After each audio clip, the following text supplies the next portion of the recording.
So let's talk insulation. A couple months ago, I documented the process of insulating my van with this pink insulation. And boy, did you guys have something to say about it. Now, I'm not an expert and I certainly don't claim to be. And I was definitely informed that not only did I use the wrong type of insulation, but I installed it backwards. Y'all had a lot to say that I should have used spray insulation, that this insulation is gonna create mold, and you're probably right. But I wasn't really super worried about it because I haven't put the walls on, and this was really just a temporary situation until I get the walls planned out and exactly how I wanna do the ceiling. That being said, I am gonna take out what I've already put in there and put a better insulation in just to minimize the risk of getting mold in the van because it does create a lot of condensation because it's metal. So to the keyboard warriors out there, I thank you, and I am re-insulating the van. Now, a lot of people do spray foam insulation on the inside of the van, and I really do not like that idea. It's messy to me, and I like the idea of being able to remove the insulation or replace it if I need to. So I did decide to go with a havelock wool, and realistically, I can't say it was even that much more expensive than the pink insulation I bought from Lowe's, and I will link it in the description. So if you're watching this and you're thinking about insulating your van, I would recommend going that route if you're afraid of doing the spray foam like I am. So I'm going to remove all of the pink insulation from the van,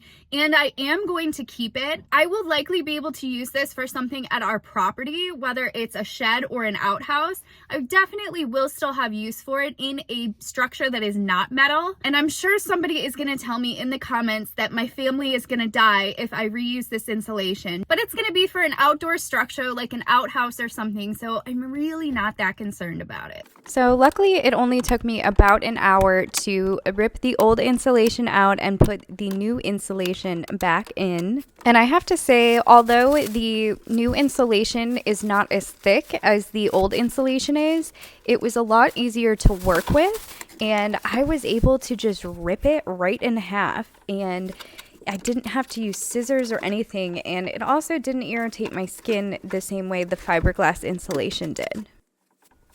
So even though my walls have looked like this for the last 4 months, I promise that this plastic is not permanent, and I'm using it just to keep the insulation inside and covered until I put the walls on. I haven't been doing a whole lot to the van because it's been so cold out in the wintertime, but we will be working on the walls and getting some sort of a covering up on them very soon. The wheel wells are definitely the most tedious part of redoing this insulation, and I've certainly had to take these things off and put them back on way more times than I ever thought I would have, but hopefully this is the last time. I also have to say that 100 square feet of insulation was the exact amount that I needed. There was none left over and I had plenty. Look at my pants. I've basically become a sheep at this point. Okay, so now that I'm all done, I am very glad that I went back and redid this. Not because of the insulation itself, but I did find an area where I believe that there is a leak, where the insulation itself looked like it was sitting in water.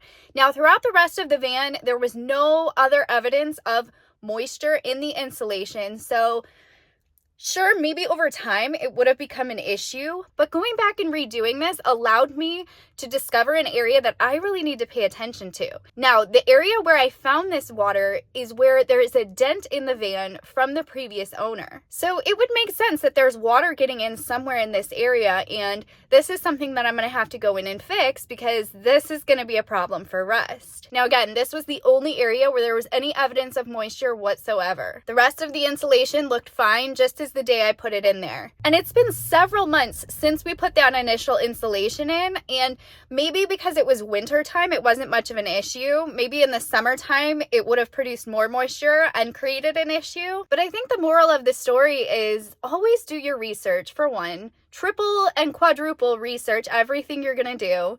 And 2, you should periodically thoroughly inspect your van for issues. Because had I not done this, I would not have known that there was a leak somewhere and that there's moisture sitting in the van. Now, it's probably pretty obvious that in an area where there's a dent, there would be a leak, but I just didn't really think about it. Either way, the new insulation is done and we discovered a leak, so it was all for the best. All right, guys, that's it for today. Thanks for watching, and I'll catch you on the next one.